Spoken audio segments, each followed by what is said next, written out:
না বললে বুঝবো কিভাবে তোমার কি হয়েছে? প্লিজ বলো তোমার কি হয়েছে। আহানের কথা শুনে মেঘের কান্নার বেগ আরো বেড়ে গেল। আহান তড়িঘড়ি করে বলল, ইটস ওকে, ইটস ওকে, তোমাকে কিচ্ছু বলতে হবে না, কেঁদো না প্লিজ। আচ্ছা একটু পানি খাবে? মেঘ হ্যাঁ না কিছুই বলল না। আহান ঘাড় ঘুরিয়ে পেছনে তাকালো।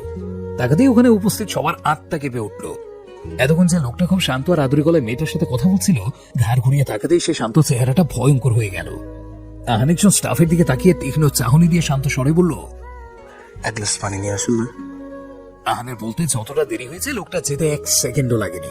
লোকটা দ্রুত গিয়ে 1 গ্লাস পানি এনে আহানের হাতে দিল। আহান পানিটা মেঘের দিকে বাড়িয়ে দিয়ে মুচকে হেসে বলল, না এটা খেয়ে নাও, বেটার ফিল করবে। মেঘ গ্লাসটা হাতে নিয়ে জোরে ফ্লোরে ছুড়ে মেরে চেঁচিয়ে বলল, লাগবে না আমার পানি। আপনার পানি আপনি খান, না হলে আপনার ওই গুণধর ভাইকে খাওয়ান। অসভ্য একটা ছেলে। 2 দিন ধরে রাত জেগে অ্যাসাইনমেন্ট গুলো করেছি, আর ও সেগুলোই নিয়ে এখানে চলে এসছে। বলেছে অ্যাসাইনমেন্ট গুলো নিতে হলে অফিসে এসে তারপর নিতে হবে।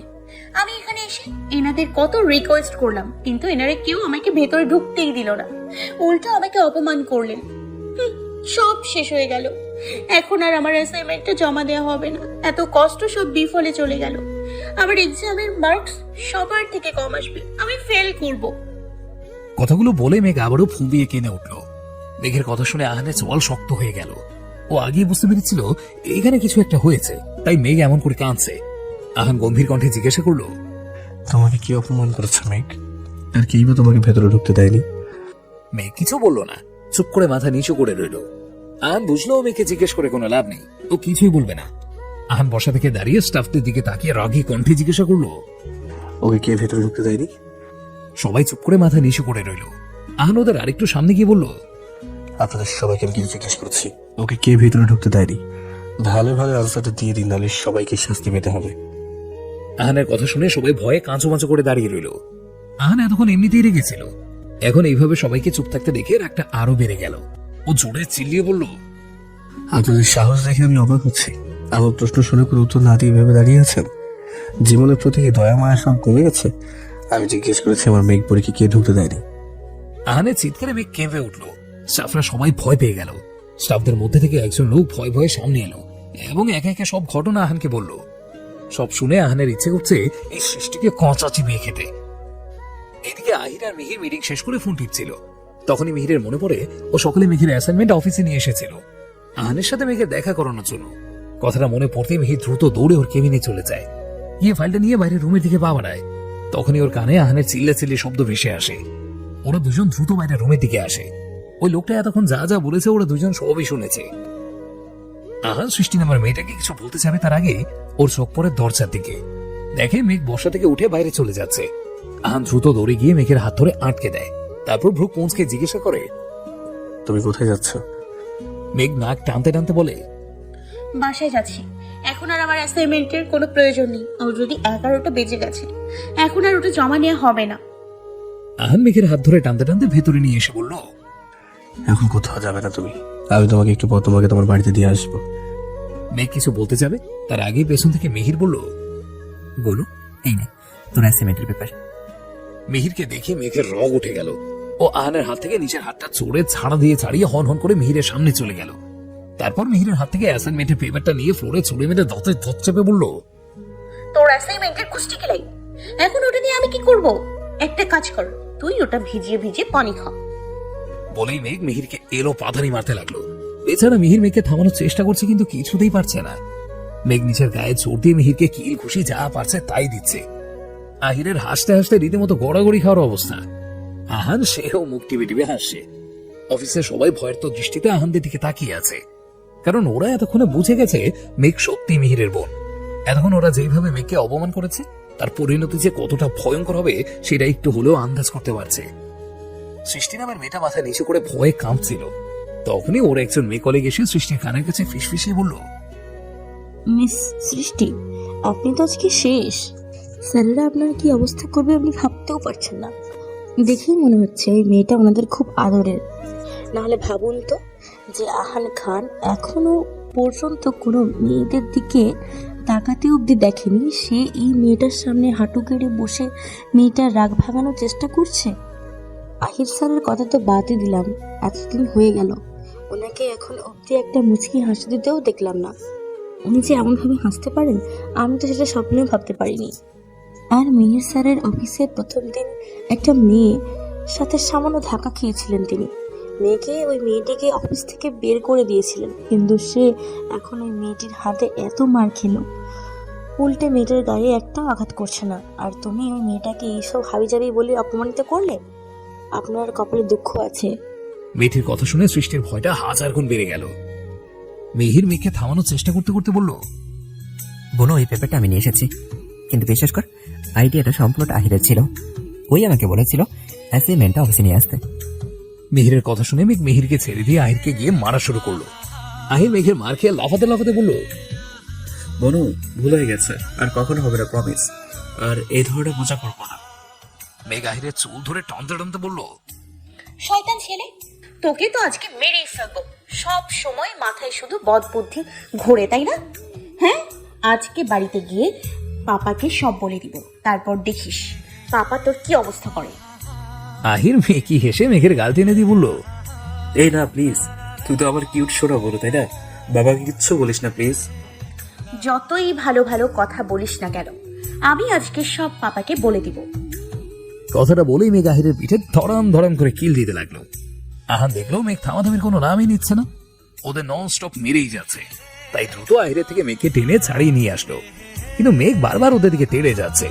তাই আহান মেঘকে টানতে টানতে নিজের কেবিনে নিয়ে ঢুকিয়ে বাইরে থেকে আটকে দিল। মেঘ ভেতর থেকে চেঁচিয়ে বলল, এই, আপনি আমাকে এখানে নিয়ে এলেন কেন? দরজা খুলুন বলছি, নয়তো আপনার ওই দরজা আমি ভেঙে টুকরো টুকরো করে দিব। আজকে ওদের আমার হাত থেকে কেউ বাঁচাতে পারবে না। ওদের আজকে আমি এই বিল্ডিং থেকে ফেলে দিব, ওদের মাথা একেবারে ফাটিয়ে দিব। মেঘের কথা শুনে আহান ফিক করে হেসে দিল আর মনে মনে বলল, মেঘপুরি, তুমি রেগে গেলে একদম ছোট্ট বাচ্চা হয়ে যাও। বলে আহান আবার বাইরের রুমের দিকে হাঁটা দিল। তবে এখন আর আহানের মুখে সে হাসিটা নেই, চেহারার আদুরে ভাবটাও নেই। ওর চেহারায় স্পষ্ট রাগী ভাব ফুটে উঠেছে, চোখ দুটো ভয়ঙ্কর রকম লাল হয়ে গেছে। বাইরে এসেই সোজা গিয়ে আহির আর মিহিরের সামনে গিয়ে দাঁড়ালো। তারপর বলল, তোদের অতিরিক্ত পাকামো করতে মানা করেছিলাম না, তারপরে তোরা এটা কেন বললি? আমি তোদের কিছু করতে বলেছি? আর করেছিস যখন, তাহলে এটা মনে রাখবি না যে ওইখানে আসতে পারে। মিহির অপরাধী ভঙ্গিতে বলল,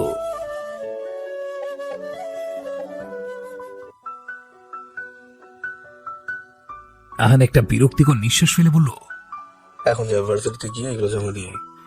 তা তো যাবেই, তার আগে আমেরিকার প্রেসিডেন্টের থেকে একটা অটোগ্রাফ নিয়ে নেই। কি বলিস মিহির? অবশ্যই, আমি একটা দেখি আমেরিকার প্রেসিডেন্ট দেখতে কেমন। ভাব, আমরা কত লাগে স্বয়ং প্রেসিডেন্ট বসে আমাদের অফিসে চাকরি করেন, আর আমরা তো একদিন ওনাকে চিনতে পারতাম না, তাই খাতের যাত্রা করতে পারিনি। আজকে যখন উনি নিজেই আমাদের ওনার পরিচয়টা দিলেন, তাহলে এখন ওনার খাতের যত্নটা করেই ফেলি নাকি? কথাগুলো বলেই আহির আর মিহির গায়ের কোটটা খুলে শার্টের হাতাটা ফোল্ড করে সেই ছেলে দুটোকে মারতে লাগলো। মারতে মারতে ছেলে দুটো নাক মুখ থেকে রক্ত বের হতে লাগলো, কিন্তু আহির মিহিরের সেদিকে কোনো ভ্রুক্ষেপ নেই। ওরা নিজেদের রাগ সব ছেলে দুটোর গায়ে ঝাড়ছে। কিছুক্ষণের মধ্যেই চারজন লেডি বডিগার্ড ভেতরে প্রবেশ করলো। আহান তাদের ইশারা করে সৃষ্টিকে দেখিয়ে দিল। ওরা এসে সৃষ্টিকে টানতে টানতে নিয়ে যেতে লাগলো। সৃষ্টি অনেক চেঁচামেচি করে হাত পা ছুড়েও কিছু করতে পারলো না। মেয়েগুলো সৃষ্টিকে একটা গাড়িতে করে নিয়ে চলে গেল। কেউ ওকে বাঁচানোর জন্য ভয় সামনে এগুদেও এলো না। আহির মিহির ছেলে দুটোকে মারতে মারতে একদম হাত পা মুখ থেতলে দিল। তারপর গার্ডদের দিয়ে ওদের হসপিটালে ভর্তি হওয়ার জন্য পাঠিয়ে দিয়ে নিজেরাও ভার্সিটিতে চলে গেল। ওরা যেতেই আহান অফিসের ম্যানেজারকে ডেকে বলল, ম্যানেজার সাহেব, অফিসের সিসি ক্যামেরাটা ভালোভাবে চেক করুন। তারপর কে কে ওই সময় হেসেছিল তাদের সবগুলোকে স্যালারি দিয়ে অফিস থেকে বের করে দিন, আর নতুন লোক অ্যাপয়েন্টমেন্ট করুন। ম্যানেজার বোকার মতো আহানের দিকে তাকিয়ে রইল আর মনে মনে বলল, সামান্য একটু হেসেছে তাই এতগুলো লোককে অফিস থেকে বের করে দেবে? আজব, এটা কেমন কথা? মেঘ গাল ফুলিয়ে আহানের কেবিনের মধ্যে একটা চেয়ারে বসে আছে। ও কতক্ষণ দরজা ধাক্কাধাক্কি করেছে, কিন্তু কেউ দরজাটা খুলে দেয়নি। তাই বিরক্ত হয়ে এখানে এইভাবে নাক ফুলিয়ে বসে আছে। এদের ভীষণ খিদে পেয়েছে। হঠাৎ দরজা খোলার শব্দে মেঘ ঘাড় ঘুরিয়ে পেছনে তাকালো। দেখলো আহান ভেতরে প্রবেশ করছে, সাথে খাবারের ট্রে হাতে একটা ছেলেও আছে। ছেলেটা টেবিলের উপরে খাবারের ট্রেটা রেখে চলে গেল। আহান ভেতরে ঢুকে কেবিনের দরজাটা লক করে দিল। মেঘ বসা থেকে দাঁড়িয়ে ঝাড়ি মেরে বলল, দরজাটা লক কেন করলেন? আহান কাট কাট কণ্ঠে বলল, তোমাকে ব্রেক করবো তাই। হোয়াট? কি বলছেন এসব? মাথা ঠিক আছে আপনার? তার কি বলবো, তুমি এমনভাবে প্রশ্নটা করলে মনে হলো আমি তোমার সাথে উল্টোপাল্টা কিছু করতে এসেছি। মেঘ বিরক্তিকর স্বরে বলল, ওকে, ভুল হয়ে গেছে আমার, এখন দরজাটা খুলে দিন, আমি বাসায় যাব। চুপচাপ এখানে বসে থাকো, সময় হলে আমি নিজেই দিয়ে আসবো। না আমি এক্ষুনি যাব। আহান ধমক দিয়ে বলল, এই মেয়ে বসতে বলেছি না, চুপচাপ বসো, তাহলে মাথায় তুলে একটা আছড় মারবো। যখন ওই মেয়েটা তোমাকে অপমান করছিল তখন এইটুকু পুচকে মেয়েকে কিছুই বলতে পারলে না, এখন এসেছে আমার কথাটা অমান্য করতে। ভালোভাবে বসো, নাহলে মেয়েরে পা ভেঙে এখানেই বসিয়ে রাখবো। মেঘ রাগে ফুসতে ফুসতে ধপ করে চেয়ারে বসে পড়লো। তারপর নাক ফুলিয়ে আহানের দিকে তাকিয়ে বলল, আই হেট ইউ। আহান গিয়ে নিজের চেয়ারে বসতে বসতে বলল, আই হেট ইউ টু। এবার চুপচাপ ওখানে বসে থাকো। আহানের কথা শুনে মেঘের চোখ দুটো বড় বড় হয়ে গেল। মানুষকে আই লাভ ইউ টু বলতে শুনেছে, কিন্তু কখনো কাউকে আই হেট ইউ টু বলতে শুনেনি। ইনফ্যাক্ট এটাও জানে না যে আই হেট ইউ টুর কোনো অর্থ আছে কিনা। আহান টেবিলের উপরে থাকা খাবারের বাটি থেকে খাবার প্লেটে বাড়তে বাড়তে বলল, ব্রেকফাস্ট তো মনে হয় না করেই চলে এসেছো। মেঘ ভ্রু কুঁচকে জিজ্ঞাসা করলো, আপনাকে কে বললো? তোমার এই শুকনো মুখটা বলে দিয়েছে।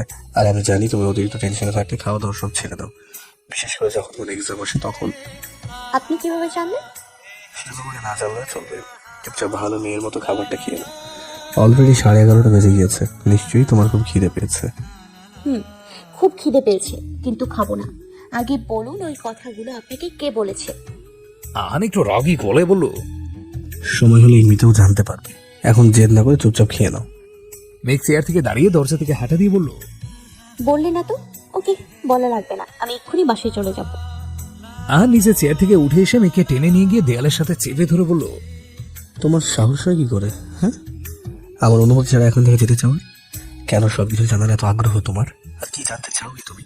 তোমার ব্যাপারে ওইসব কিভাবে জানি? তাহলে শোনো, আমি তোমার ব্যাপারে সবকিছু জানি। এই 4টা বছরে তোমার প্রত্যেকটা দিনের, প্রত্যেকটা ঘন্টা, প্রত্যেকটা সেকেন্ডের হিসেব আমি রেখেছি।